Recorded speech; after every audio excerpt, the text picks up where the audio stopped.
আসসালামু আলাইকুম সবাইকে। যারা দীর্ঘ বিরতির পর আজকে লাইভে এসেছি, বেশ কিছু বিষয় আমার কাছে মনে হয়েছে আপনাদের প্রতি আমার জবাবদিহিতা রয়েছে এবং সেই দায়বদ্ধতা থেকে আমার কাছে মনে হয়েছে সেই জিনিসগুলো আপনাদেরকে পরিষ্কার করা উচিত, যাতে করে আপনাদের যে সংশয়গুলো তৈরি হয়েছে, অনেকগুলো জিজ্ঞাসা তৈরি হয়েছে, অনেকগুলো প্রশ্ন আপনাদের তৈরি হয়েছে, সেই বিষয়গুলো যেন আমরা পরিষ্কার করতে পারি। সেই জায়গা থেকে আজকের এই লাইভে আসা। তো আপনারা যারা আমাদেরকে পার্লামেন্টে দেখছেন, আমরা পার্লামেন্টে বিরোধী দল হিসেবে আপনাদের প্রতিনিধিত্ব আমরা করছি। আপনারা দেখেছেন গত সপ্তাহটা অনেকটা ইভেন্টফুল একটা উইক। সেই উইকে আপনারা দেখেছেন সংসদ থেকে বিরোধী দলের ওয়াকআউট আপনারা দেখেছেন, সংসদে আপনারা দেখেছেন সংশোধনী বিতর্ক, সেখানে সংবিধান সংশোধনী বিতর্ক সেখানেও হয়েছে। আপনারা দেখেছেন সেখানে বিভিন্ন এমপিরা বিভিন্ন সংস্কার নিয়ে সেখানে তারা তাদের আর্গুমেন্টগুলো সেখানে প্লেস করেছে। আপনারা দেখেছেন সেখানে অনেকগুলো অর্ডিন্যান্স সেখানে বিলে পরিণত করা হয়েছে, আইনে রূপান্তর করা হয়েছে। অনেকগুলো বিলকে সেখানে সংশোধনী আকারে সংসদে উত্থাপন করা হয়েছে। কিছু কিছু বিলকে সংসদ থেকে বাতিল করে দেওয়া হয়েছে, সংসদে উপস্থাপনই করা হয় নাই। তো সেই জায়গা থেকে আমার কাছে মনে হয়েছে আপনারা অনেকগুলো এক্সপ্লেনেশন ডিজার্ভ করেন। আপনারা যারা আমাদেরকে ভোট দিয়েছেন, আপনারা যারা চেয়েছেন আমরা যেন সংসদে যাই, আপনাদের প্রতিনিধিত্ব আমরা করি, আপনারা আপনাদের প্রতিনিধিত্বের জায়গা থেকে আপনারা অনেক জায়গায় আশাহত হয়েছেন, অনেক জায়গায় আপনারা আশা পেয়েছেন। সার্বিক বিষয়গুলো নিয়ে মনে হয়েছে যে আপনারা আমাদের কাছ থেকে কিছু এক্সপ্লেনেশন ডিজার্ভ করেন। সেই জায়গা থেকে চলেন, আমরা অনেকগুলো প্রশ্ন আছে, আমরা কেন বারবার ওয়াকআউট করেছি, বিরোধী দল কেন বারবার ওয়াকআউট করেছে, এটা আপনাদের একটা বড় ধরনের একটা প্রশ্ন। কেন আমরা সংসদে কথা বলি না, কেন অন্যান্য ট্রেজারি বেঞ্চের মন্ত্রীরা কথা বলার পরে আমরা কেন সেগুলোর বিরোধিতা আমরা করি না সংসদে দাঁড়িয়ে, সেটা আপনারা আমাদের কাছ থেকে জানতে চেয়েছেন। তৃতীয়ত, অর্ডিন্যান্সগুলো যেগুলো বাতিল করে দেওয়া হয়েছে, মূলত সেই অর্ডিন্যান্সগুলোতে কি ছিল সেটি আপনারা আমার কাছে মনে হয় সেগুলো আপনারা রিজার্ভ করেন আমাদের কাছ থেকে জানার জন্য। আমরা 3 নম্বর প্রশ্ন থেকে আসি যে অর্ডিন্যান্সগুলোতে মূলত আসলে কি ছিল। প্রথমে আসেন, আমরা শুরু করব যে অর্ডিন্যান্সটা নিয়ে, সেটা হচ্ছে জাতীয় যে পুলিশ কমিশনটা ছিল, পুলিশ কমিশনটা নিয়ে আমরা শুরু করি। দেখেন, এই সংসদে আমার কাছে মনে হয়েছে যেই কমিশনগুলোর সবচেয়ে বেশি দরকার ছিল তার মধ্যে অন্যতম একটা দরকারি একটা কমিশন ছিল পুলিশ সংস্কার কমিশন। দুঃখজনক বিষয় হচ্ছে এই কমিশনটা সংসদে উঠানোই হয় নাই, এই যে অর্ডিন্যান্সটা সংসদে উঠানোই হয় নাই। অর্থাৎ এটা আলোচনার জন্য এটার প্রয়োজন আছে কিনা বা এটা কতটা প্রয়োজন, জনগণের জন্য কতটা প্রয়োজন, এটা নিয়ে আলোচনা করার জন্য সংসদে উঠানোই হয় নাই। মানে পুলিশ এই অভ্যুত্থানের অন্যতম একটা স্টেক হোল্ডার, তাদের রোল কি ছিল সেটা নিয়ে আমাদের পরবর্তীতে কথাবার্তা আছে, কিন্তু অন্যতম একটা স্টেক হোল্ডার। আমরা পরবর্তী রাষ্ট্র ব্যবস্থাটা যদি জনবান্ধব করতে চাই তাহলে পুলিশের স্বাধীনতা না, পুলিশের সুরক্ষাটা আমাদের প্রয়োজন ছিল। কিন্তু দুঃখজনক বিষয় হচ্ছে সেটা নিয়ে এই সংসদে কোনো ধরনের কথা সরকারি দল বলতে দেয়নি। সরকারি দল এই অর্ডিন্যান্সটাকে জাস্ট ল্যাপস করে দিয়েছে। এবার আসেন এই সংস্কার কমিশনে কি ছিল আমাদের। আপনি যদি মনে করে দেখেন তো, আবু সাইদ হত্যা মামলার যে রায়টা হয়েছে, যেই এএসআই ছিল উনি কিন্তু বারবার করে বলছিলেন যে আমার কোনো দোষ নাই, সরকার আমাকে নির্দেশ দিয়েছে, আমি সেই নির্দেশ অনুযায়ী গুলি করেছি। ঠিক সেটাই পুলিশকে নির্দেশ দেওয়া হয়, সেই নির্দেশকে লফুল নাকি আনলফুল সেটাকে অ্যাসেস করা কিন্তু পুলিশের পক্ষে সেটা সম্ভব হয়ে ওঠে না। তো আমাদের যে পুলিশটা গড়ে উঠেছে, এই পুলিশ সম্পর্কে আমাদের যে ধারণা, সেই ধারণাটা কি, সে পুলিশ হচ্ছে খারাপ, পুলিশ ঘুষ খায়, পুলিশ হচ্ছে দুর্নীতিগ্রস্ত, পুলিশ হচ্ছে চাঁদাবাজ, পুলিশের জমি দখল করে, মানুষের সম্পদ দখল করে বাসা থেকে উঠাই নিয়ে যায়। অর্থাৎ জনগণ এবং পুলিশের সম্পর্কটা এরকম বিরোধের একটা সম্পর্ক। জনগণের বিরুদ্ধে পুলিশের যে একটা চিত্র আবহমান কাল থেকে প্রতিষ্ঠিত করা হয়েছে, এটা আসলে রাষ্ট্রের জন্য কোনো সুখকর নয়। পুলিশ কিন্তু জনগণের বিরুদ্ধে থাকার কথা ছিল না। পুলিশকে যেভাবে ঘুষখোর হিসেবে উপস্থাপন করা হয়েছে, রাষ্ট্র যেভাবে পুলিশকে হাতিয়ার বানিয়েছে দমনপীড়নের, সরকার যেভাবে দমনপীড়নের হাতিয়ার বানিয়েছে পুলিশকে, এটা হওয়ার কথা ছিল না। সেজন্য এই অভ্যুত্থানের পরে আমরা চেয়েছিলাম যে পুলিশের একটা গুণগত সংস্কার হোক। কিভাবে গুণগত পুলিশের এই সংস্কারটা হোক, সেটা হচ্ছে আমরা চেয়েছিলাম পুলিশের যে একটা অভিযোগ আছে, আপনি দেখেন পুলিশের বর্তমান পরিস্থিতি, পুলিশ হচ্ছে, আমি ব্যক্তিগতভাবে মনে করি রাষ্ট্রের সবচেয়ে নিরীহ, যদি রাষ্ট্রের কোনো অঙ্গ সংস্থা থাকে সেটা হচ্ছে পুলিশ। পুলিশকে মারতে বললে মারে, ছাড়তে বললে ছাড়ে, ধরতে বললে ধরে। পুলিশের এর বাইরে কিন্তু কিছু করার নাই। পুলিশকে যেই তার ঊর্ধ্বতন কর্মকর্তা যেই অর্ডার দেয়, সেটা লফুল হোক আর আনলফুল হোক, পুলিশ কিন্তু এটাকে বাস্তবায়ন করতে হয়। সেই জায়গা থেকে আমরা চেয়েছিলাম যে, এবং পুলিশের কিছু সমস্যা আছে, যেমন পুলিশের 1 নম্বর সমস্যা হচ্ছে পুলিশ সারাদিন ডিউটি করতে হয়, মানে অলমোস্ট 24/7 ডিউটি করতে হয়, তাকে ওভারটাইম দেওয়া হয় না। পুলিশ, আপনি যদি রাজারবাগ পুলিশ লাইনগুলোতে যান বা বাংলাদেশের থানাগুলোতে যান, আপনি গিয়ে দেখবেন পুলিশ যে ধরনের হচ্ছে অমানবিক জীবনযাপন করে, মানে পুলিশের যে অমানবিক জীবনযাপন, এটা মানে যেটা আনইমাজিনেবল, এই একটা অমানবিক জীবনের মধ্যে থেকে, এবং তার যে বেতন কাঠামো আছে সেটা নিয়ে কথা নাই বলি, তাকে ওভারটাইম দেওয়া হয় না, তাকে অলওয়েজ সিনিয়রদের যে অর্ডার, এটা আনলফুল হইলেও তাকে এটা বাস্তবায়ন করতে হয়, এবং তাকে এটা বাস্তবায়ন যদি না করে তাহলে তার পদায়ন, তার পদোন্নতি, তার হচ্ছে ট্রান্সফার, এই সবগুলোকে হচ্ছে আটকে দেওয়া হয়, সবগুলোকে আটকে দেওয়া হয়। এবং দুঃখজনক বিষয় হচ্ছে, পুলিশ যদি সরকারের কোনো ইচ্ছার বাইরে যায়, অন্যায্যভাবে সরকার একটা অন্যায্য একটা অর্ডার করছে, এটার বাইরে যদি পুলিশ যায়, তার চাকরি অলমোস্ট ইম্পসিবল হয়ে ওঠে। এখন দেখেন, পুলিশের এই যে ক্ষোভ, পুলিশের প্রতি যে এইসব অন্যায্য অবিচার করা হচ্ছে, তার পোস্টিং, প্রমোশন, পদোন্নতি সবগুলো রাজনৈতিক ইচ্ছার উপরে নির্ভর করা হচ্ছে। যত বাংলাদেশে পুলিশ যারা সরকারের যত বেশি পদলেহন করে, যারা সরকারের সবচেয়ে বেশি কাছাকাছি থাকে, যারা সরকারি দলকে সবসময় হচ্ছে পৃষ্ঠপোষকতা করে, তারা ভালো পোস্টিং পায়, তারা ভালো প্রমোশন পায়। সেজন্য সরকারের লিগেল অর্ডার করুক অথবা আনলিগেল অর্ডার করুক, এই কারণে পুলিশরা সবসময় চায় সরকারের মনোরঞ্জনের মধ্য দিয়ে ব্যস্ত থাকতে। এখন এই যে পুলিশের যত অভাব, পুলিশের যত প্রত্যাশা, পুলিশের যত চাওয়া পাওয়া, পুলিশের যত ক্ষোভ, এগুলা নিরসনের জন্য এই গভর্নমেন্ট একটা কাজ করেছিল, মানে ইন্টারিম গভর্নমেন্ট, সেটা ছিল পুলিশ গ্রিভিয়ান্স রিএড্রেস প্রোগ্রাম হাতে নিয়েছিল। অর্থাৎ পুলিশের ক্ষোভ নিরসন করা এবং ন্যায্যতার ভিত্তিতে পুলিশের যে প্রয়োজনগুলো, সেগুলোকে নিশ্চিত করার জন্য পুলিশ গ্রিভিয়ান্স রিএড্রেস প্রোগ্রাম হাতে নিয়েছিল এই সংস্কার কমিশনে। অথচ বিএনপি সরকার সেটাকে বাতিল করে দিয়েছে। ভাই, একটা জিনিস বুঝছেন আপনারা, পুলিশ তো একটা ডিসিপ্লিনারি ফোর্স, তার প্রয়োজন, প্রত্যাশা, চাওয়া পাওয়া, সেগুলোর জন্য তো পুলিশ হচ্ছে আন্দোলন করতে পারবে না, কোথাও গিয়ে স্মারকলিপি দিতে পারবে না। তাকে যদি আপনি একটা হিলিং একটা ওয়ে না দেন, একটা উইন্ডো না দেন, তাহলে তার প্রয়োজন, প্রত্যাশা সে কোথায় দিবে, মানে সেগুলো কার কাছে জানাবে?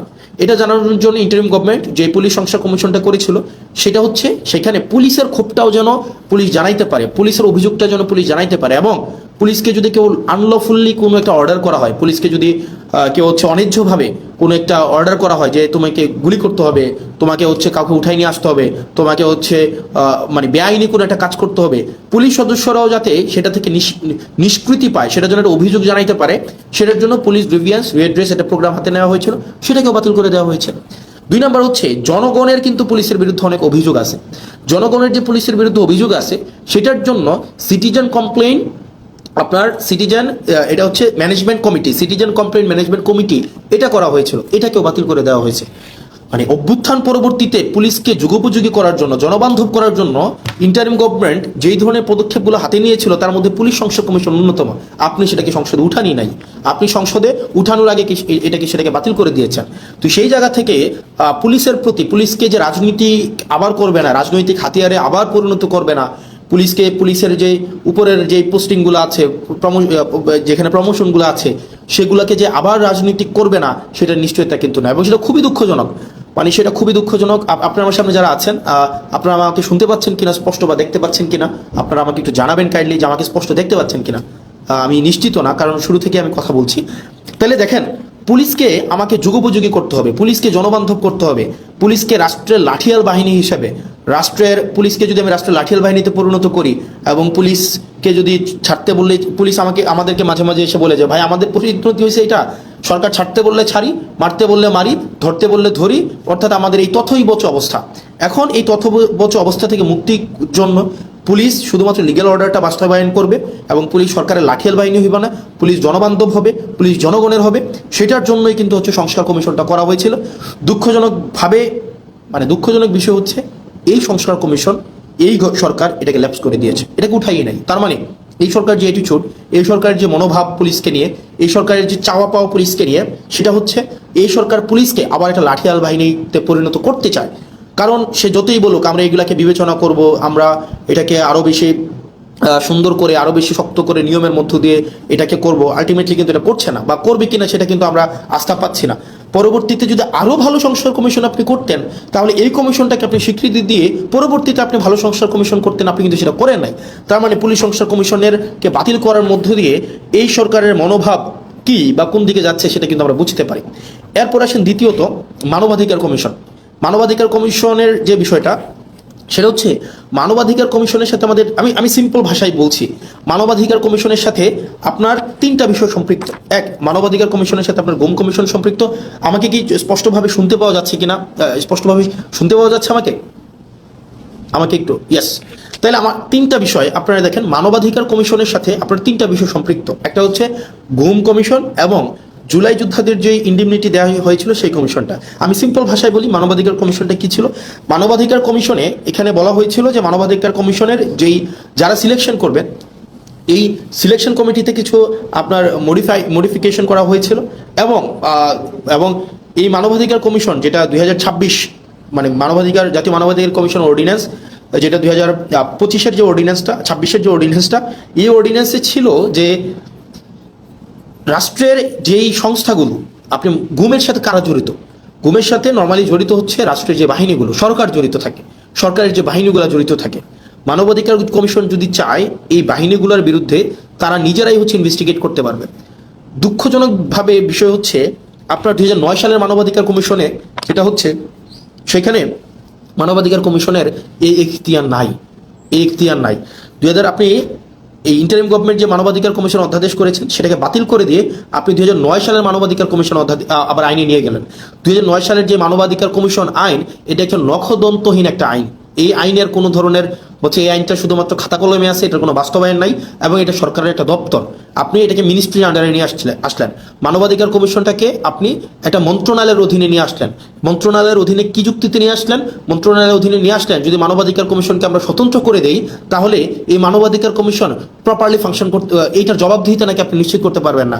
ভাই, এই সরকারের অনেকগুলো অর্গানাইজেশন আছে যারা ইন্ডিপেন্ডেন্টলি ফাংশন করে, সিইস ইন্ডিপেন্ডেন্টলি ফাংশন করে, সিজিএস ইন্ডিপেন্ডেন্টলি ফাংশন করে, এখানে হচ্ছে পিএসসি ইন্ডিপেন্ডেন্টলি ফাংশন করে। ঠিক একইভাবে মানবাধিকার কমিশন ইন্ডিপেন্ডেন্টলি ফাংশন করতো, কিন্তু আপনি যেটা করলেন সেটা হচ্ছে মানবাধিকার কমিশনকে একটা মন্ত্রণালয়ের অধীনে নিয়ে আসলেন। এখন মানবাধিকার কমিশন যদি কারো বিরুদ্ধে কোনো ইনভেস্টিগেট করে, তখন মন্ত্রণালয়ের অনুমতি লাগবে। এখন স্বরাষ্ট্রমন্ত্রীর অনুমতি নিয়ে আপনি জাস্ট চিন্তা করেন, আপনি আসাদুজ্জামান খান কামালের অনুমতি নিয়ে আপনি পুলিশের বিরুদ্ধে আপনি ইনভেস্টিগেট করবেন, এবং যারা গুমের সাথে জড়িত, যারা নিপীড়নের সাথে জড়িত, আপনি তাদের অনুমতি নিচ্ছেন যে আমাকে কি দয়া করে অনুমতি দিবেন, আমি কি আপনাদের বিরুদ্ধে আমি একটা তদন্ত কাজ পরিচালনা করতে পারি। এখন এটা খুব স্বাভাবিকভাবেই সত্য, বাংলাদেশে গত 17 বছর রাষ্ট্রের যে বাহিনীগুলো গুম খুনের সাথে জড়িত ছিল, তাদের কারো বিরুদ্ধেই কোনো ধরনের আপনার কোনো তদন্ত হয় নাই। এখন এই তদন্তের, একদম সিম্পল ভাষা, এই তদন্তের এখন এই ক্ষমতাটা মানবাধিকার কমিশন যে পেয়েছিল, আপনি সেটাকে বাতিল করে দিলেন, এবং এটার মধ্য দিয়ে আপনার যে নিয়ত, আপনি যে আবার গুম খুনে ফিরে যেতে চান না, সেটা কিন্তু স্পষ্ট হলো না। এবং এটা খুবই দুঃখজনক, আপনার এই মানবাধিকার কমিশন বাতিল করার মধ্য দিয়ে আপনি দুইটা কমিশনকে আপনি অর্নামেন্টাল করে ফেলেছেন, ফাংশনাল আর থাকে নাই। একটা হচ্ছে গুম কমিশন, আর হচ্ছে জুলাই ইন্ডিমনিটির যেই বিষয়টা, এটাকে আপনি অর্নামেন্টাল করে ফেলেছেন। এই দুইটা অর্ডিন্যান্স কিন্তু মানবাধিকার কমিশনের সাথে সম্পৃক্ত। তো সেই জায়গা থেকে আপনার এই সরকারের যে উদ্দেশ্য, এই সরকারের যেই উদ্দেশ্য, সেটা কিন্তু প্রশ্নবিদ্ধ। তৃতীয়ত, সুপ্রিম কোর্টের সচিবালয় অধ্যাদেশ, সুপ্রিম কোর্টের সচিবালয় অধ্যাদেশটাকে আপনি বাতিল করে দিলেন। এটাকে আপনি আবার নিয়ে আসলেন আইন মন্ত্রণালয়ের অধীনে। আপনি বলছেন যে বিচার বিভাগকে আপনি পৃথকীকরণ করবেন, বিচার বিভাগকে আপনি স্বাধীন করবেন, কিন্তু সেটাকে আবার আইন মন্ত্রণালয়ের অধীনে আপনি রাখলেন। এবং এই সরকার, অন্তর্বর্তীকালীন সরকার যতগুলো ভালো কাজ করেছিল এবং যতগুলো কাজ ওয়াইডলি সেলিব্রেটেড হয়েছিল, তার মধ্যে কিন্তু এই সুপ্রিম কোর্টের সচিবালয়ের অধ্যাদেশটা অন্যতম। কারণ একটা বিচারক, খেয়াল করেন, একটা বিচারক যদি নির্মোহভাবে, অবজেক্টিভভাবে তার বিচার কার্য পরিচালনা করতে চায়, তাকে আপনি অবশ্যই তাকে সুযোগ দিতে হবে। এখন একটা বিচারকের পোস্টিং, প্রমোশন, পদোন্নতি সবগুলো যদি আপনার আইন মন্ত্রণালয়ের উপরে নির্ভর করে, রাজনৈতিক সদিচ্ছার উপরে নির্ভর করে, তখন দেখা যাবে কোনো রাজনৈতিক কোনো বিবাদে যখন বিচারক কোনো একটা রায় দিবেন, সেই রায় যদি সরকারের পছন্দ না হয়, আপনি তাকে সোজা খাগড়াছড়ি পোস্টিং করে দিলেন, বান্দরবনে পোস্টিং করে দিলেন, এবং তাকে আপনি আলাদা বাজেট দিচ্ছেন না তার বিচার কার্যের যে সচিবালয় পরিচালনা করার জন্য। সেই জায়গা থেকে আপনি একটা মন্ত্রণালয়ের অধীনে রেখে, আইন মন্ত্রণালয়ের অধীনে রেখে আপনি কখনোই স্বাধীন, অবজেক্টিভ, বস্তুনিষ্ঠ, নিরপেক্ষ বিচার বিভাগ আপনি কখনোই এনশিওর করতে পারবেন না। সেই জন্য অন্তর্বর্তীকালীন সরকার এই বিচার বিভাগকে পৃথকীকরণ করেছিল, বিচার বিভাগকে এম্পাওয়ার করেছিল, এবং বিচার বিভাগ যেন সে তার নিজস্ব সচিবালয়ের মধ্য দিয়ে তার কার্যক্রম পরিচালনা করতে পারে, সেটার ব্যবস্থা নিয়েছিল। কিন্তু বিএনপি এসে কি করলো? সেটাকেও বাতিল করে দিল। মানে ইটস ভেরি আনফর্চুনেট। মানে আপনি এই ধরনের একটা প্রোগ্রেসিভ মুভকে আপনি বন্ধ করে দিয়ে আবার আপনি পিছনের দিকে হাঁটা শুরু করলেন। বিচার বিভাগকে আবার আইন মন্ত্রণালয়ের অধীনে নিয়ে আসলেন, আইনমন্ত্রীর অধীনে নিয়ে আসলেন। আইনমন্ত্রীর ইচ্ছা, সদিচ্ছার উপরে পোস্টিং প্রমোশন পদোন্নতি সবকিছু নির্ভর করবে। আইনমন্ত্রী সংসদে দাঁড়িয়ে খুব সুন্দর করে বললেন যে উনার নাকি এই ধরনের ক্ষমতা নাই। মাননীয় আইনমন্ত্রী, আপনি যতই সুন্দর করে বলেন না কেন আপনার এই ক্ষমতা নাই, কিন্তু এই জিনিসগুলো পোস্টিং পদোন্নতি এই বিষয়গুলো কিন্তু আপনার ইচ্ছাতেই হয়ে থাকে, আইনমন্ত্রীর ইচ্ছাতেই হয়ে থাকে, এবং এটা হচ্ছে রেওয়াজ। আপনারা আমাদেরকে রেওয়াজ এবং নিয়মের বারবার যেই ধরনের লিস্ট, বারবার যেই ধরনের আপনারা হচ্ছে আমাদেরকে সবক দেন, এই সবকের সেটা অংশ। এবং এটার মধ্য দিয়ে আবার আইন বিভাগকে রাজনীতিকরণ করা, বিচার বিভাগকে আবার রাজনীতিকরণ করা হইলো। আবার হচ্ছে সেখানে জাস্টিস মানিকের মতো আমরা বিচারক পাইতে যাচ্ছি, আবার ওবায়দুল হকের মতো আমরা বিচারক পাইতে যাচ্ছি, যেখানে আপনার রাজনৈতিক সদিচ্ছার উপরে হচ্ছে বিচার কার্য পরিচালনা করা হবে, এবং সেটি আমাদের জন্য খুবই দুঃখজনক, এবং সেটা রাষ্ট্রের জন্য একটা ব্যাকওয়ার্ড মুভ। তারপর পরবর্তীতে যেই কমিশনটাকে, যেই সরকারি মুভকে বা আমাদের অগ্রগতিকে একদম নষ্ট করে দেওয়া হয়েছে, সেটা হচ্ছে আমাদের পরবর্তীতে স্থানীয় সরকার রিলেটেড অর্ডিন্যান্স ছিল। অর্থাৎ আগে এই ইন্টারিম গভর্নমেন্ট আসার পরে ওনারা একটা কাজ করেছিলেন, সেটা হচ্ছে যে বিশেষ পরিস্থিতিতে, যেহেতু আপনারা জানেন যে বিগত 3-4টা নির্বাচন, সেই নির্বাচনগুলো স্থানীয় সরকারে সেগুলো স্বচ্ছ নিরপেক্ষ বস্তুনিষ্ঠ নির্বাচন হয় নাই, অংশগ্রহণমূলক নির্বাচন হয় নাই। একপাক্ষিকভাবে সেই নির্বাচনগুলোতে আওয়ামী লীগের কর্তা ব্যক্তিরাই হচ্ছে সেখানে হচ্ছে নির্বাচিত হয়ে স্থানীয় সরকারগুলোকে দখল করেছিল, মেম্বার, চেয়ারম্যান, মেয়র, কাউন্সিলর। এই কারণে অভ্যুত্থান পরবর্তী সময়ে আপনার ইন্টারিম গভর্নমেন্ট এসে তাদেরকে সরিয়ে দিয়ে হচ্ছে আপনার এখানে একটা বিশেষ পরিস্থিতিতে একটা অর্ডিন্যান্স করে যে এই স্থানীয় সরকারের নির্বাচিতদেরকে চাইলে সরকার হচ্ছে বাদ দিতে পারে, এটা বিশেষ পরিস্থিতিতে। এখন অভ্যুত্থান পরবর্তীতে একটা বিশেষ পরিস্থিতিতে একটা অর্ডিন্যান্স আপনি স্থানীয় সরকারের তাদেরকে বাতিল করে দেওয়ার জন্য আপনি করলেন, কিন্তু আপনি বিএনপি, আপনি নির্বাচিত সরকার এসে এই অর্ডিন্যান্সটাকে আপনি হচ্ছেন আইনে পরিণত করলেন। কিভাবে আইনে পরিণত করলেন? আপনি এখন এই গভর্নমেন্ট এটার ফলাফলটা কি হয়েছে? এটার ফলাফলটা হয়েছে এখন ধরে একটা নির্বাচনের মধ্য দিয়ে কেউ চেয়ারম্যান হলো, কেউ মেয়র হলো, কেউ কাউন্সিলর হলো। এখন বর্তমানে যে আইনে আছে, সরকার চাইলে বিশেষ পরিস্থিতিতে কাউন্সিলরকে বাতিল করে দিতে পারবে, মেয়রকে বাতিল করে দিতে পারবে, উপজেলা চেয়ারম্যানকে বাতিল করে দিতে পারবে। অর্থাৎ একটা নির্বাচিত একটা অংশকে সরকার চাইলে বাতিল করে দিতে পারবে, সরকারের কাছে যদি মনে হয় সে হচ্ছে ইনঅ্যাপ্রোপ্রিয়েট। তার মানে এই পুরা স্থানীয় সরকার ব্যবস্থাকে সরকারিকরণ করা হইলো, দলীয়করণ করা হইলো। আপনি নির্বাচিত হয়ে আসেন, সমস্যা নাই, আপনি যখনই সরকারের বিরুদ্ধে কোনো অবস্থান নেবেন আপনাকে চাইলে সরকার বাদ দিয়ে দিতে পারবে। এই ধরনের একটা কালো আইন এই সংসদে হচ্ছে পাশ করা হয়েছে, এই ধরনের কালো আইন। তার মানে মানবাধিকার কমিশন, পুলিশ সংস্কার কমিশন, গুম কমিশন, সুপ্রিম কোর্টের সচিবালয় অধ্যাদেশ, স্থানীয় সরকার রিলেটেড যে বিষয়গুলো রয়েছে, এইখানে বিএনপি যে অবস্থানটা নিয়েছে, এই অবস্থানটা জনগণের বিরুদ্ধে একটা অবস্থান, গণতন্ত্রের বিরুদ্ধে একটা অবস্থান, মানুষের জন আকাঙ্ক্ষার বিরুদ্ধে একটা অবস্থান। এখন আপনারা আমাকে প্রশ্ন করতে পারেন যে ভাই, সংসদে তো দেখি শুধুমাত্র আপনাদের আইনমন্ত্রী সালাউদ্দিন সাহেবই কথা বলেন, সংসদে দেখি আসাদুজ্জামান সাহেব আইনের এক্সাম্পল ব্যাখ্যা দেন 40-45 মিনিট ধরে, সালাউদ্দিন সাহেব আমরা দেখি সেখানে 50 মিনিট ধরে কথা বলেন, আপনারা কেন কথা বলেন না? এখানে যে বিষয়টা হচ্ছে, আমাদেরকে এই সংসদে কথা বলতে দেওয়া হয় না। আমি একটা এক্সাম্পল দিই, যেমন আপনার সালাউদ্দিন সাহেব আমাদের স্বরাষ্ট্রমন্ত্রী, উনি যখনই দাঁড়ান, উনি যেহেতু ট্রেজারি বেঞ্চের উনি মেম্বার, ট্রেজারি বেঞ্চের উনি, অর্থাৎ উনি এবং উনি হচ্ছেন স্বরাষ্ট্রমন্ত্রী, উনি যখনই দাঁড়ান যেই বিষয়ে ধরেন, যেমন মানবাধিকার কমিশন বিষয়ে আমাকে সময় দেওয়া হয়েছিল মাত্র আমাকে সময় দেওয়া হয়েছিল 2 মিনিট, আমাকে সময় দেওয়া হয়েছিল মাত্র 2 মিনিট, মাত্র 2 মিনিট। আর এই বিষয়ে সালাউদ্দিন সাহেব 40 মিনিট কথা বলেছেন, 40 মিনিট। আমাদের সুপ্রিম কোর্টের সচিবালয়ের বিষয়ে আপনারা 8 মিনিট কথা বলেছেন, আপনার আক্তার ভাই, আসাদুজ্জামান সাহেব কথা বলেছেন অলমোস্ট 40 মিনিট। তাহলে ঘটনাটা কি দাঁড়ায়? ঘটনাটা দাঁড়ায়, ধরেন কোনো একটা অর্ডিন্যান্সের পক্ষে আমি 5 মিনিট কথা বললাম, 5 মিনিট, এটার বিরুদ্ধে সালাউদ্দিন সাহেব 40 মিনিট কথা বললেন, 40 মিনিট, আপনি 40 মিনিট। এই 40 মিনিটে উনি যদি কোনো অযৌক্তিক কথাও বলেন, সেটাকে যখন আমি আবার দাঁড়াবো যে ওনার অযৌক্তিক কথাগুলোকে খণ্ডন করার জন্য, আমাদেরকে সেখানে কোনো অ্যালাউ করা হয় না। তার মানে আপনি সময় পাচ্ছেন 5 মিনিট আর সালাউদ্দিন সাহেব সময় পাচ্ছেন 40 মিনিট। আপনার কাছে উনার কথাটাই হচ্ছে কি, উনি উনার মতো করে মনের মাধুরী মিশিয়ে, মেটাফোর দিয়ে, উনি হচ্ছে ইতিহাস টেনে, উনি উনার নিজের ব্যক্তিগত অভিজ্ঞতা, দর্শন সবগুলাকে উনি হচ্ছেন সংমিশ্রণ করে উনার মনের মাধুরী মিশিয়ে উনি কথা বলতে পারেন। এবং সেই জায়গা থেকে আমাদেরকে সময় দেওয়া হয় 2 মিনিট, এবং রিকোয়েস্ট করে সময় নেওয়া হয় 1 মিনিট, এবং যখনই আবার সময় চাওয়া হয় তখন আমাদেরকে বলা হয় this is not Shahbag square, it's parliament, which is very unfortunate. কারণ আপনি একই টপিকে আপনার মানবাধিকার কমিশনের বিলের উপরে সালাউদ্দিন সাহেব কথা বলবেন 45 মিনিট, আর সেখানে আমাকে কথা বলতে দিচ্ছেন আপনি 2 মিনিট। আপনি আমাকে 2 মিনিট কথা বলতে দিচ্ছেন, মানে এটা এটা খুবই আনজাস্টিফাইড। যখন এটারই বিরোধিতা আমরা করেছিলাম, যখন এটাই চেয়েছিলাম যে এটার বিরোধিতা হচ্ছে, তখনই হচ্ছে আমাকে বলা হইলো যে this is not Shahbag square, it's parliament. এবং বিএনপি এক ধরনের দুইটা কাজে জুৎচুরি করেছে। জুৎচুরি মানে সিম্পল জুৎচুরি করা। জুৎচুরি করা কি? জুৎচুরি হচ্ছে ওনারা দিনের আলোতে প্রতারণা করেছে। যেমন জুলাই জাদুঘর একটা অধ্যাদেশ ছিল, এই অধ্যাদেশটা কথা ছিল এটাকে অপরিবর্তিতভাবে সংসদে আইন আকারে পাশ করা হবে। ওনারা কি করলেন? ওনারা একদম সংসদ শুরু হওয়ার সময়, সংসদ একদম বিলটা পাশ করার 5 মিনিট আগে ওনারা এটাকে সংশোধনী আকারে উপস্থাপন করে ওনাকে বিলটাকে পাশ করায় নিলেন। যেটা কোনো এটাকে একটা কমিটমেন্ট ব্রিচ করা হয়েছে। এটা কথা ছিল না, কথা ছিল এটা অ্যাজ ইট ইজ পাশ করাবে। এখন আপনি আমাকে বলতে পারলেন তাহলে আপনারা প্রতিবাদ করলেন না? আমরা অবশ্যই প্রতিবাদ করেছি। এবং আপনারা যদি দেখে থাকেন তাদের যেহেতু মেজরিটি 2/3, তারা এখন কাউকে আর তোয়াক্কা করার প্রয়োজন মনে করে না। তাদের কথা হচ্ছে আপনারা পার্লামেন্টে থাকলে থাকবেন, না থাকলে নাই, আমার যে আইনটা আমি যেভাবে ইচ্ছা আমি করব এবং যেভাবে ইচ্ছা আমি সেটাকে পাশ করব। এবং ওনারা আরো কয়েকটা জায়গায় ওনারা আমাদের সাথে প্রতারণা করছেন, করে যাচ্ছেন, বাংলাদেশের সাথে প্রতারণা করে যাচ্ছেন। যেমন কথা ছিল প্রত্যেকটা আইন, পূর্ণাঙ্গ আইন অন্তত 3 দিন আগে সবার কাছে ওনারা হচ্ছে পূর্ণাঙ্গ বিলটা ওনারা হাতে দিবেন। ওনারা 3 দিন আগে হাতে দেন না। ওনারা যেটা করেন, ওনারা হচ্ছে বিলটা সংসদে উত্থাপনের 15 মিনিট আগে আপনাকে এতগুলো পেয়ে যায় না ধরাই দেবে 15 মিনিট আগে। এবং এই 15 মিনিট আগে আপনাকে এই পুরো বিলটার যদি আপনি একমত থাকেন বা দ্বিমত প্রকাশ করেন, এই 15 মিনিটের মধ্যে আপনাকে জানাইতে হবে। এবং এটা এটা হচ্ছে এক ধরনের পুকুর চুরি করার মতো।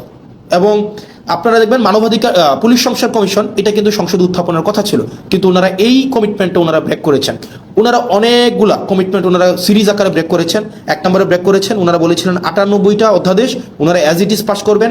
এই অ্যাজ ইট ইজ 98টা কমিশন পাস করার কথা থাকলেও ওনারা সেই জায়গায় ওনারা হচ্ছেন আমাদের জাতির সাথে ওনারা প্রতারণা করেছেন, ওনারা কমিটমেন্ট ব্রেক করেছেন। দ্বিতীয়ত ওনারা বলেছিলেন খ ক্যাটাগরির 16টা সংশোধন আকারে বিলগুলো হচ্ছে সংসদ উপস্থাপন করবেন, সেখানে হচ্ছে ওনারা হচ্ছেন কমিটমেন্ট রাখেন নাই, ওনারা সংশোধিত আকারে উত্থাপন করে নাই। অনেকগুলা বিল, যে বিলগুলো মানবাধিকার কমিশন, পুলিশ সংস্কার কমিশন, তারপরে হচ্ছে আপনাদের হচ্ছে আপনার গুম অধ্যাদেশ, এই বিষয়গুলো বলেছিলেন ওনারা এই সংসদে আলোচনার জন্য ওনারা হচ্ছেন নিয়ে আসবেন, সেখানেও সবগুলা বিল ওনারা নিয়ে আসেন নাই।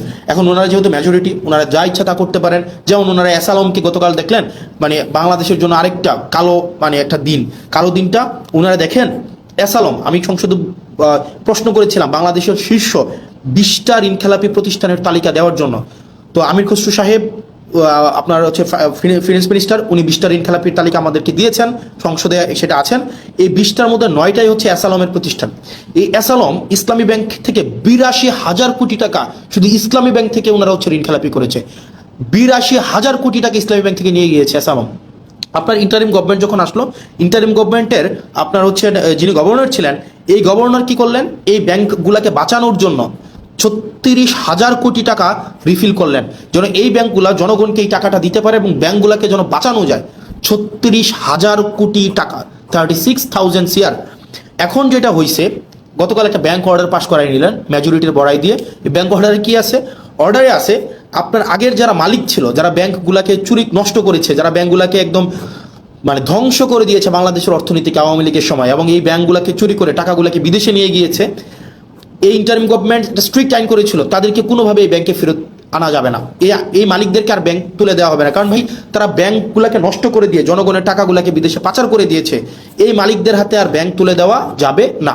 অথচ গতকাল সরকার একটা আইন করলো, সেই আইনটা হচ্ছে কি? আইনটা হচ্ছে যদি 7% টাকা ফেরত দেয়, আপনার 36,000 কোটি টাকার 7% যদি ওনারা ফেরত দেয়, তাইলে আবার তাদের কাছে মালিকানা বুঝাই দেওয়া হবে। তাহলে চিন্তা করেন, তার মানে আপনি টাকা 82,000 কোটি টাকা মারলেন, এখন সরকার এই ব্যাংকগুলোকে বাঁচানোর জন্য আবার 36,000 কোটি টাকা দিল। এখন আপনি মাত্র 7% টাকা ফেরত দিয়ে, তার মানে হচ্ছে 2,500-3,000 কোটি টাকা ফেরত দিয়ে আপনি আবার মালিকানা পেয়ে যাবেন। তার মানে আপনি চুরির সময় চুরি করলেন, চুরি করার সময়, মানে এটা সিম্পল, এটা বোঝানো হচ্ছে যেমন যদি বলতে যাই, আপনার একটা দোকান আছে, এই দোকানে 1 লক্ষ টাকা ছিল, আপনার এই 1 লক্ষ টাকার পুঁজিটাকে আপনি হচ্ছে পুঁজিটাকে বিক্রি করে দিলেন, একদম আপনার লাভ তো করলেন না, পুঁজিটাকে বিক্রি করে দিলেন, 1 লক্ষ টাকাই আপনি বিক্রি করে দিলেন, নিজের মতো করে খরচ করে ফেললেন, এই 1 লক্ষ টাকা সরাই নিলেন। তখন কি করলো সরকার, আপনার দোকানটা যেন টিকে থাকে, কাস্টমার যেন অ্যাটলিস্ট দোকানে আসতে পারে, দোকানটা যেন টিকে থাকে, সরকার আবার 50,000 টাকা ফেরত দিল, যে তোমাকে দিল যে ভাই তুমি দোকানটাকে কোনো রকমের টিকায় রাখো। সরকার আপনাকে ফেরত দিল এবং বলল কি আগের যে মালিক যে 1 লক্ষ টাকা নিয়ে পালাই গেছে তাকে কোনোভাবে আর এই দোকানের মালিকানা বুঝাই দেওয়া হবে না। এখন এই সরকার কি করলো? এই সরকার সরকার আসার পরে ওই মালিককে আবার এখন সুযোগ দিল যে তুমি যদি মাত্র 7% টাকা ফেরত দাও, মাত্র 7,000 টাকা ফেরত দাও, তাইলে তোমাকে আবার মালিকানা বুঝাই দেওয়া হবে। তার মানে ওই দোকানদার 1 লক্ষ টাকাও খাইছে, পরবর্তীতে সরকারের 50,000 টাকাও পাইছে, এখন মাত্র 7,000 টাকা ফেরত দিয়ে সে এখন এই দোকানের মালিকানা বুঝে পাইবে। মানে এত মানে মানে অযৌক্তিক, অবিবেচনা প্রসূত কোনো সিদ্ধান্ত হইতে পারে, মানে বিএনপি থেকে আমরা পাইতে পারি, মানে এটা কোনোভাবেই গ্রহণযোগ্য ছিল না। তার মানে আপনি 1.5 লক্ষ টাকা, মানে 1 লক্ষ টাকা তো এটা আপনি নিয়েই গেলেন জনগণ থেকে, সরকার আবার আপনাকে 50,000 টাকা দিল এটাকে বাঁচিয়ে রাখার জন্য, এখন মাত্র আপনি 7,000 টাকা ফেরত দিয়ে আপনি এই ব্যাংকের মালিকানা বুঝে পাবেন। সরকার এই ধরনের একটা কালো আইন করলো কাকে খুশি করার জন্য? অ্যাসালমকে খুশি করার জন্য। কাকে খুশি করার জন্য? রাষ্ট্রের মাফিয়াদেরকে খুশি করার জন্য, যেটা বিএনপি থেকে খুবই আনঅ্যাকসেপ্টেবল একটা হচ্ছে মুভ। এই অ্যাটিটিউডটা যদি অব্যাহত থাকে, আপনি দেখেন বিএনপির আপনি যিনি HPM honourable prime minister Tarique Zia, ওনার মুভমেন্টগুলো যদি আপনি দেখেন, ওনার মুভমেন্ট হচ্ছে আপনি দেখবেন খুবই অ্যাকোমোডেটিভ, মানে খুবই অ্যাকোমোডেটিভ। আপনি দেখবেন খুবই সুন্দর পিয়ার স্টান করতেছে, এই প্রোগ্রামে যাচ্ছে ওই প্রোগ্রামে যাচ্ছে, খুবই ডিসেন্ট এবং হচ্ছে ইনক্লুসিভ একটা মুভ দিচ্ছে। কিন্তু অ্যাক্টিভিটিগুলো যদি আপনি দেখেন, বিএনপির অ্যাক্টিভিটিগুলো লাস্ট 2 মাসে, নাম্বার 1 অ্যাক্টিভিটি বাংলাদেশ ব্যাংকে যেভাবে দখল করা হইলো, এই অ্যাক্টিভিটিটা যদি আপনার চোখে পড়ে, বিসিবিকে যেভাবে দলীয়করণ করা হইলো, স্থানীয় সরকারকে যেভাবে ধ্বংস করা হইলো, মানবাধিকার কমিশনকে যেভাবে বাতিল করে দেওয়া হইলো, পুলিশ সংস্কার কমিশনকে বাতিল করে দেওয়া হইলো, সুপ্রিম কোর্টের সচিবালয়কে বাতিল করে দেওয়া হইলো, এরপরে হচ্ছে আপনার এই ব্যাংকগুলোকে আবার দখল করার জন্য দখলবাজদেরকে যে সুযোগটা দেওয়া হইলো, এই অ্যাক্টিভিটিগুলো যদি আপনি একসাথে করেন, তাহলে আপনার কাছে যে বার্তাটা যায়, এই বার্তাটা কখনোই ইতিবাচক কোনো একটা বার্তা না। এই অ্যাক্টিভিটিগুলো যদি আমরা একসাথে যোগ করি, তাহলে যে বিএনপির চেহারাটা দাঁড়ায়, এই বিএনপির চেহারাটা যদি বেগম জিয়া বেঁচে থাকতেন, নিশ্চয়ই উনি সেটার জন্য উনি অবশ্যই দুঃখ পাইতেন, কষ্ট পাইতেন। উনি বেঁচে থাকলে কখনোই এইভাবে মানে নগ্নভাবে দলীয়করণ করা হইতো না। উনি জুলাই জাদুঘরকে যেভাবে হচ্ছে বিএনপি দলীয়করণ করার জন্য সবার হচ্ছে দিনে দুপুরে প্রকাশ্যে যেভাবে একটা জালিয়াতির একটা আশ্রয় নিয়েছেন, সেটা ম্যাডাম যদি বেঁচে থাকতেন উনি অবশ্যই সেটার জন্য উনি লজ্জিত হতেন। সার্বিকভাবে বিবেচনায় আপনি যদি দেখেন বিএনপির লাস্ট 2 মাসের মুভ এবং বিরোধী দল আকারে আমরা আমাদের এই সংসদে আমাদের কথা বলার সুযোগ না দেওয়ার যে বিষয়টা, আমাদেরকে শাহবাগ দেখানো হচ্ছে যে, অর্থাৎ আপনি যদি কথা বলতে চান আপনি শাহবাগে যান, শাহবাগে আপনি যা ইচ্ছা তা বলতে পারবেন, এটা পার্লামেন্ট, এখানে আপনি যা ইচ্ছা তা বলতে পারবেন না, এখানে শুধুমাত্র সেটাই বলা যাবে। আপনি বিরোধী দল, আপনি মাত্র এই কয়টা সিট নিয়ে আসছেন, আপনি আবার এত বেশি সময় পাবেন কেন? ভাই আপনি একজন 40 মিনিট ধরে উনি ক্লাস নিতে পারেন, সেখানে আমাদেরকে সময় দেওয়া হয় 2 মিনিট, রেকর্ডে আছে। আপনি যদি দেখেন, আমরা যখন একটা বিলের বিরুদ্ধে দাঁড়াইলাম, মানবাধিকার কমিশনের বিলের বিরুদ্ধে দাঁড়াইলাম, আমাকে সময় দেওয়া হলো যে মিস্টার আবদুল্লাহ আপনার সময় 2 মিনিট। আর এইটার রিভার্টাল যখন আসাদুজ্জামান সাহেব দিলেন, উনি 25 মিনিট প্লাস হচ্ছে উনি রিভার্টাল দিলেন।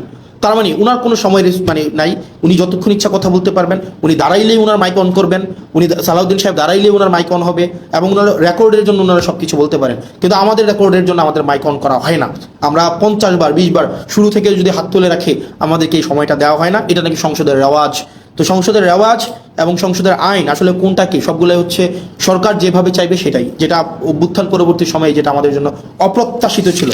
প্রিয় বাংলাদেশবাসী, আমাদের কাছে মনে হয়েছে, আমার কাছে মনে হয়েছে আপনারা কিছু এক্সপ্লেনেশন ডিজার্ভ করেন। কারণ দিন শেষে আমরা হচ্ছে দিন শেষে কোনো না কোনোভাবে আমরা বেনিফিটেড। আমরা যারা ক্ষমতায়, আমরা যারা চেয়ার পেয়েছি, আমরা যারা মন্ত্রী হয়েছি, আমরা যারা এমপি হয়েছি, আমরা কোনো না কোনোভাবে বেনিফিটেড। এটা নিঃসন্দেহে, এটা বলার কোনো সুযোগ নাই, আমরা বেনিফিটেড। কিন্তু যারা জীবন দিয়েছে, যারা আত্মত্যাগ করেছে, যারা রাস্তায় নেমে এসেছিল, যারা হচ্ছে জুলাইয়ে, আরেকটা ইম্পর্টেন্ট বিষয় জুলাইয়ের কথা মনে হওয়াতে, খুবই পোর স্ক্রিপ্টেড একটা নাটক বিএনপি আপনার হচ্ছে পার্লামেন্টে করছে, খুবই পোরলি স্ক্রিপ্টেড। সেটা হচ্ছে কি, ওনারা বলতেছে, বারবার বলতেছে ওরা জুলাই সনদের পক্ষে, মানে বারবার কিন্তু বলতেছে জুলাই সনদের পক্ষে, যে আমরা প্রত্যেকটা দাড়ি কমা সহ আমরা জুলাই সনদ বাস্তবায়ন করবো।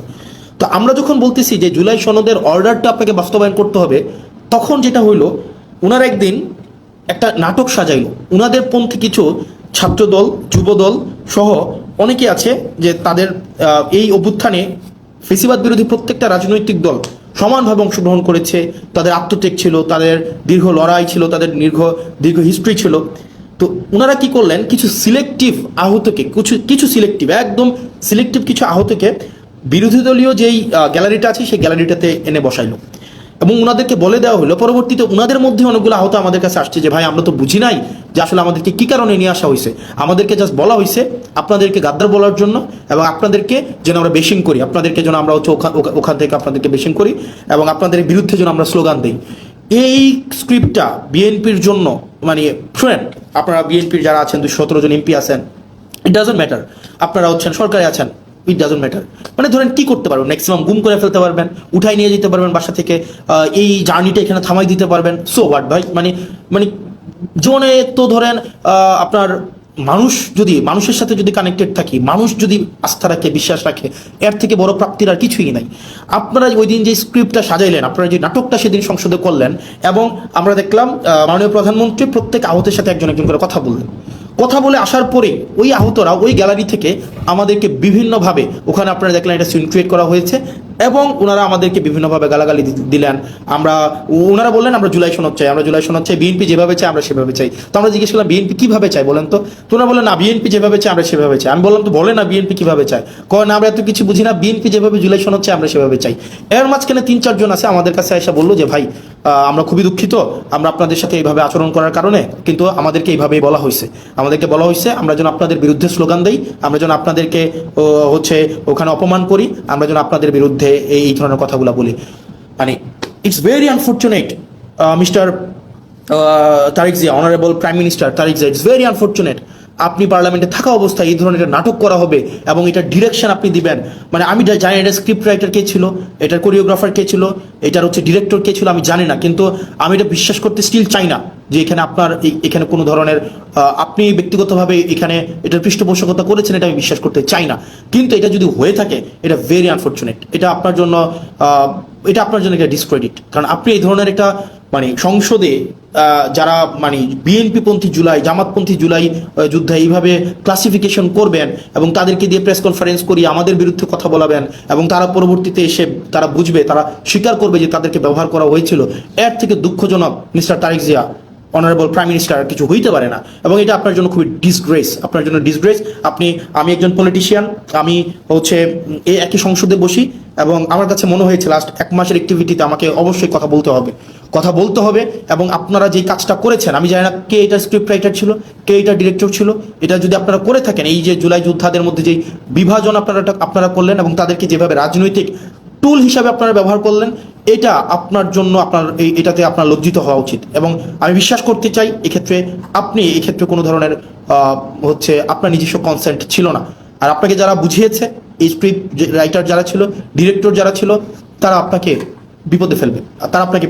প্রিয় দেশবাসী, আমাদের দেশ যেদিকে যাচ্ছে, আমাদের বাংলাদেশ যে পথে হাঁটছে, আমরা যেদিকে যাচ্ছি, ইতিবাচক বার্তা আমাদেরকে দিচ্ছে না।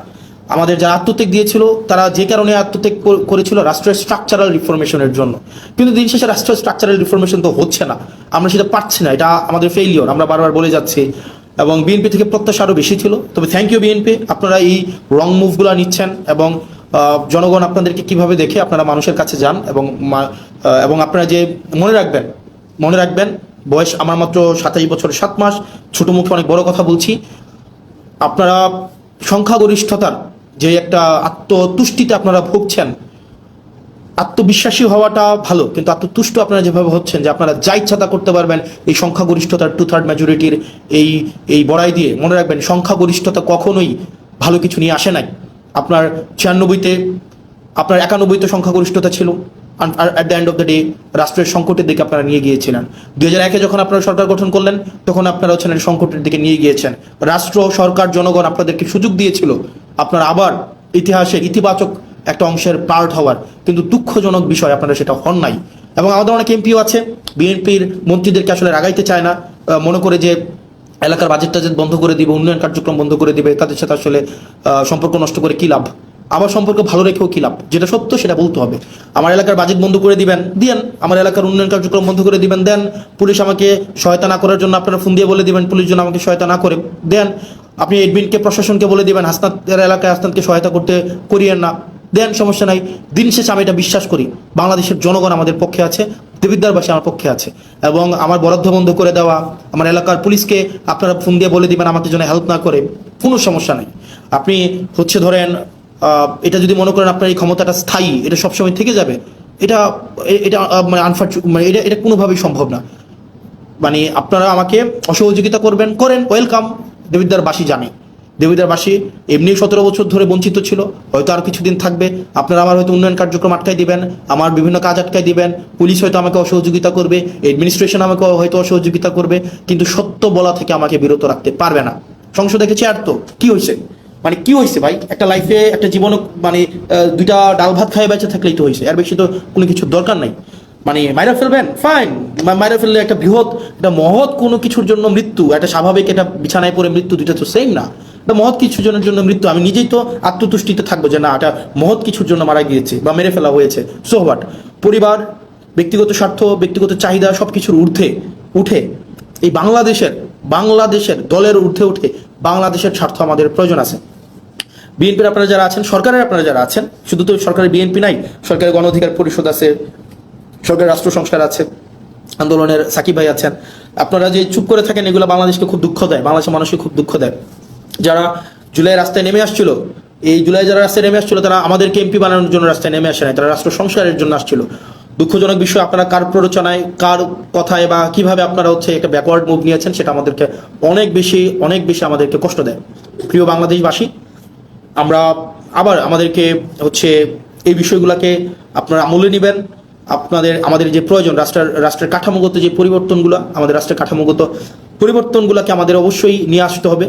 মানে নো ম্যাটার হোয়াট, কে বাধা দিচ্ছে, কিভাবে বাধা দিচ্ছে, আমাদেরকে রাষ্ট্র কাঠামোর পরিবর্তন না হওয়া পর্যন্ত আমাদেরকে আমাদের লড়াই চালাই যেতে হবে। কিন্তু অত্যন্ত দুঃখজনক বিষয়, দেখেন, মানে এটা আমাদের জন্য খুবই মানে দুঃখজনক। আন্দোলনের সময় দেখা যায় নিম্নবর্ণের মানুষগুলা, নিম্নবর্গের রাজনৈতিক কর্মীরা রাস্তায় এসে জীবন দেয়, ব্যবসায়ীরা তখন এসে টাকা পয়সা দেয়।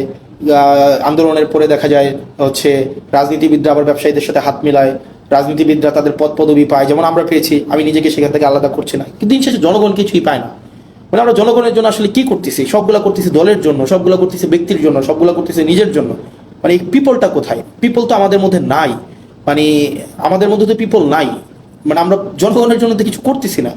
যারা কোনো কিছু না পাওয়ার জন্য রাস্তায় নেমে আসছিল, যে এই ছেলেটা, আপনাদের মনে আছে জুলাইতে একটা ছেলে মাথার মধ্যে কড়াই বেঁধে, পিছনে এইচএসসির এডমিট কার্ডটা বেঁধে রাস্তায় নেমে আসছিল, এই পোলাপনগুলো কেন আসছিল রাস্তায় বলেন তো? যে মেয়েটা একটা আপনার হচ্ছে ক্রিকেট ব্যাট হচ্ছে কাঁধ ভেঙে স্কুল ব্যাগে নিয়ে যাচ্ছিল, তার ভাইকে মেরে ফেলতেছে বলে, বা হচ্ছে রাষ্ট্র কাঠামোর এই যে নষ্ট হয়ে গেছে বলে, ওই মেয়েগুলো কি পাইছে? তাদের কাছে আসলে আমরা কি জবাব দিব? যে মায়েরা রাস্তার মধ্যে নেমে আসছিল, তাদের কাছে আসলে আমরা কি জবাব দিব? আমি খুব দুঃখ পাই, এই সংসদ, যে সংসদে ইলিয়াস আলীর ওয়াইফ বসে আছে, যে সংসদে হুম্মাম কাদের বসে আছে, যে সংসদে আরমান বসে আছে, সেই সংসদে আপনার গুম অধ্যাদেশ বাতিল করে দেয়, সেই সংসদে মানবাধিকার কমিশন বাতিল করে দেয়, আমরা কিচ্ছু করতে পারলাম না। যেই সংসদে প্রত্যেকটা মানুষ সাফারার, সেই সংসদে আজকে এই সাফারারগুলাই অনেকটা অপ্রেশরের ভূমিকায় অবতীর্ণ হতে যাচ্ছে। আমি বিশ্বাস করতে চাই না এটা। তো দিন শেষে আসলে জনগণ কিছুই পায় নাই, জনগণ সবসময় টুল হিসাবে ব্যবহার করা হয়। তাদেরকে কাজে লাগাইয়া যারা ক্ষমতায় থাকে, তাদের ক্ষমতাকে ইলাস্ট্রেট করতে চায়। তো প্রিয় বাংলাদেশবাসী, আমরা আমরা আমরা সরি, আমরা পারছি না, তবে এর মানে এই না যে আমরা হাল ছেড়ে দেব। আমরা আমাদের শেষটা দিয়ে, আমরা আমাদের জায়গা থেকে আমাদের চূড়ান্ত ত্যাগ যদি করতে হয়, সেই ত্যাগের বিনিময় হইল আমাদের এই স্ট্রাকচারাল রিফরমেশনগুলোতে আমরা কোনোভাবেই কম্প্রোমাইজ করব না। আপনারা একবার ভাবেন তো, আপনারা এখন যারা আমাকে দেখছেন, এই পাশে যারা কেউ আমাকে দেখছেন, কেউ আমাকে শুনছেন, কেউ আমাকে গালাগালি করছেন, আপনারা যারা গালাগালি করছেন তারা সহ আপনাদের সবাইকে একটা প্রশ্ন, 2024 সালে বা 2023 সালে রাষ্ট্র সংস্কারের এই প্রস্তাবনাগুলো যদি শেখ হাসিনা দিত, যে এই ধরনের একটা মানবাধিকার কমিশন করা হবে, এই ধরনের একটা পুলিশ সংস্কার কমিশন করা হবে, এই ধরনের একটা হচ্ছে বিচার বিভাগ পৃথকীকরণ, সুপ্রিম কোর্টের সচিবালয় পৃথকীকরণের একটা কমিশন করা হবে, 2023 সাল বা 24 সালে দিত এই ধরনের প্রস্তাব, আপনারা বলেন তো বিএনপি এটার বিরোধিতা করতো? বিএনপি এটার বিরোধিতা করতো না। বিএনপি এগুলোকে লুফে নিত, এই রাষ্ট্র কাঠামোর এই প্রস্তাবটাকে বিএনপি লুফে নিত। তার মানে বিরোধী দলে থাকতে মানবাধিকার আরাম, সরকারি দলে আসলে সেটা হয়ে যায় হারাম। বিরোধী দলে থাকলে পুলিশের স্বাধীনতা চাওয়া আরাম, সরকারি দলে আসলে পুলিশের সুরক্ষা এবং স্বাধীনতা চাওয়া হয়ে যায় হারাম। বিরোধী দলে থাকলে বিচার বিভাগের স্বাধীনতায় রাস্তা গরম করতে দেখা যায়, কিন্তু সরকার গঠন করার পরে আর এই হচ্ছে আপনার বিচার বিভাগের স্বাধীনতা তখন হয়ে যায় হারাম। এই যে দ্বিচারিতা, চেয়ার পরিবর্তনের সাথে সাথে, ঋতু পরিবর্তনের সাথে সাথে, দিক পরিবর্তনের সাথে সাথে, এই যে দ্বিচারিতা আপনাদেরকে জনগণ বিচ্ছিন্ন অবশ্যই করবে। প্রিয় দেশবাসী, আমরা আমাদের জায়গা থেকে প্রত্যেকটা মানুষ, আমি বিশ্বাস করতে চাই, আমাদেরকে আর এই যে ধরেন ওই যে একটা কথা আছে না, ভূগোল বুঝায়া আমাদেরকে জনগণ বিরোধী কোনো ধরনের কর্মসূচি করে ফেলবে সরকার, এই সরকারের এই সুযোগ আমরা দিব না। জীবন চলে গেলে জীবন দিব, যান চলে গেলে যান দিব, কিন্তু রাষ্ট্রবিরোধী, সরকার বিরোধী মানে কোনো ধরনের কোনো কার্যক্রম করতে দেব না। রাষ্ট্রবিরোধী, জনগণ বিরোধী। অনেকেই বলেন যে ভাই আপনি যেভাবে কথা বলতেছেন, এই যে একজন বলতেছে আপনাকে তো সরকার ফান্ড বন্ধ করে দিবে, দিক, সো হোয়াট, মানে আমি কি সরকারের পা চাটবো নাকি? মানে মন্ত্রীর সাথে সম্পর্ক রাখবো একটা অনিচ্ছ সুবিধা পাওয়ার জন্য, সংসদে দাঁড়ায় দাঁড়ায় একটা ন্যায় কথা বলা থেকে বিরত রাখবো নাকি? ভাই মানে আমার জবাবদিহিতা হচ্ছে মানুষের কাছে, মন্ত্রীর কাছে না। মন্ত্রী এই বছর আছে, আরেক বছর থাকবে না, এটা আমার আরেক টার্ম থাকবে না, কিন্তু জনগণ সবসময় থাকবে। সুতরাং যদি আপনি আমাকে বলেন যে সত্য বলা থেকে বিরত রাখার জন্য, শুধুমাত্র বরাদ্দ পাওয়ার জন্য, ফান্ড পাওয়ার জন্য, সত্য বলার থেকে বিরত রাখার জন্য আমি যদি এখনই এই কম্প্রোমাইজ করি, পরবর্তীতে আরো বড় কিছু পাওয়ার জন্য আমি বিভিন্নভাবে আমার জীবনটা কম্প্রোমাইজের মধ্যে দিয়েই যাবে। না দিল, ফান্ড বন্ধ করে দিল, পুলিশ আমাকে হেল্প করা বন্ধ করে দিল, অ্যাডমিনিস্ট্রেশন আমাকে হেল্প করা বন্ধ করে দিল, যে আমাকে অনৈধ্যভাবে আমাকে আমার পথকে বাধাগ্রস্ত করবে, তারা তাদের ফলাফল সেটা কোনো না কোনোভাবে পাওয়া যাবে। মানে এটা এটা এটা এটা এটা মানে আমি ন্যাচারে বিশ্বাস করি, আমি ন্যাচারাল জাস্টিসে বিশ্বাস করি, সেটা কোনো না কোনোভাবে পেয়ে যাবে। এটা এটা কিচ্ছু আসে যায় না আমার। আপনি এই কারণে এই যে মন্ত্রীর সাথে কুসুম কুসুম সম্পর্ক রাখতে হবে, কুসুম কুসুম বিরোধিতা করতে হবে, যদি আমার ফান্ড বন্ধ করে দেয়, দিলে দিক, আমার কিচ্ছু আসে যায় না, কিচ্ছু আসে যায় না। কিন্তু যেটা সত্য, সত্যটাই আমাকে বলতে হবে, যেটা মিথ্যা, মিথ্যাটা আমাকে প্রকাশ করতে হবে। এর মাঝখানে কোনো ধরনের পার্থক্য রাখা যাবে না। পুলিশ আমাকে সহযোগিতা করলেও আমার কিচ্ছু আসে যায় না, প্রশাসন আমাকে সহযোগিতা করলেও কিছু আসে যায় না, সরকার আমাকে সহযোগিতা করলেও আমাকে কিচ্ছু আসে যায় না, আমার হচ্ছে মন্ত্রীরা আমার বিরোধিতা করলেও আমার কিচ্ছু আসে যায় না, মন্ত্রী আমার ফান্ড বন্ধ করে দিলেও আমার কিচ্ছু আসে যায় না, সচিবরা আমাকে অসহযোগিতা করলেও কিচ্ছু আসে যায় না। মানুষের বাঁচেই কয়দিন, মানুষ বাঁচবেই কয়দিন? মানুষ তো ভাই মানে মৃত্যু পর্যন্ত সারা জীবন ক্ষমতায় থাকবে না। কিন্তু দিন শেষে মানুষ জানুক, জনগণ জানুক, যারা আমাকে ভোট দিছিল, যে মহিলাগুলাকে মানে লাইন ধরে ধরে আমাকে ভোট দিছে, বিনা পয়সায় যারা আমাকে ভোট দিছে, তারা জানুক দিন শেষে যে আমি সত্যের পথে ছিলাম। যে ইয়াং প্রজন্ম, শিক্ষিত প্রজন্ম যারা বিনা পয়সায় আমাকে ভোট দিছিল, তাদের কাছে আমার জবাবদিহিতাটা আমি নিশ্চিত করতে চাই।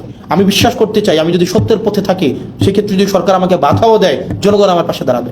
আমাকে বিনা পয়সায় ভোট দিয়ে জিতাইছিল, আবার আমাকে প্রয়োজনে বিনা পয়সায় ভোট দেওয়া জিতাবে, কিন্তু আমি কম্প্রোমাইজ করতে পারবো না, না না, কোনোভাবেই না, কোনোভাবেই না।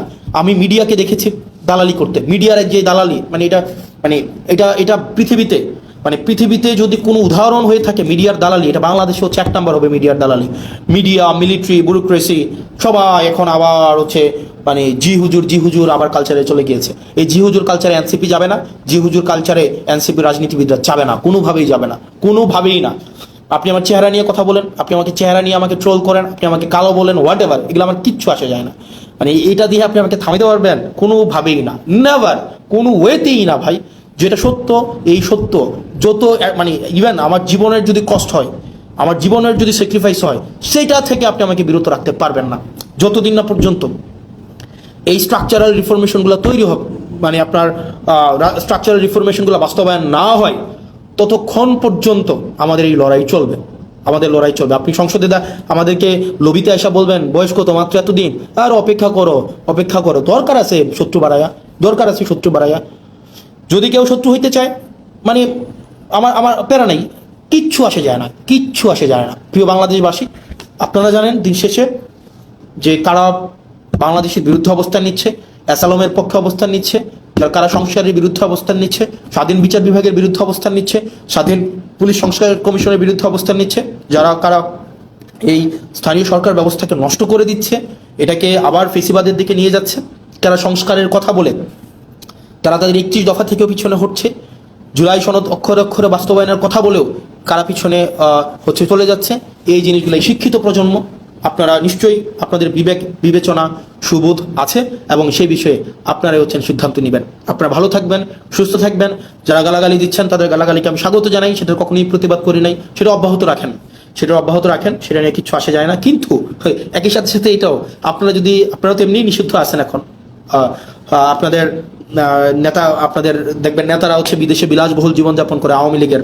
আপনারা যারা রাস্তায় এসে 30 সেকেন্ডের একটা স্লোগান দিয়ে দৌড় মারেন হচ্ছে আপনার আলোক গতিতে, আপনাদের নেতারা হচ্ছে বিদেশে বসে বসে জন্মদিন পালন করে, বড় হচ্ছে গাড়িতে ঘোরাঘুরি করে, বিভিন্ন বড় বড় শপিং মলে হচ্ছে শপিং করে, তো নেতার পা আপনারা যারা চাটেন, আপনারা নেতার পা চাটার আগে একবার ভাইবেন আপনারা কাদের পা চাটতেছেন।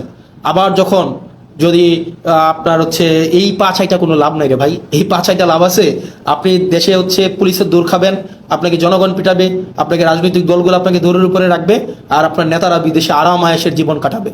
আপনি হচ্ছেন এদিকে হচ্ছে বুড়িগঙ্গার তীরে হচ্ছে জীবনযাপন করবেন, 200 টাকা ভাড়ায় বাসায় থাকবেন অন্ধকার গরমের মধ্যে, আর আপনার নেতা ট্যাম্পসের মধ্যে অথবা দুবাইয়ের হচ্ছে নদীর মধ্যে ইয়ট নিয়ে ঘুরে ঘুরে বেড়াবে এবং সেখানে হচ্ছে উনি জন্মদিন পালন করবে। তো এই বিষয়গুলো একটু মাথায় রাখেন যে কার পিছনে যাচ্ছেন এবং হচ্ছে কাদের জন্য রাজনীতি করছেন। আর আপনারা যারা অনেকে আছে নেতার পা চাটে, নেতার পিছনে পিছনে নেতার পা চেটে জীবনটাকে ধ্বংস করে দিচ্ছেন।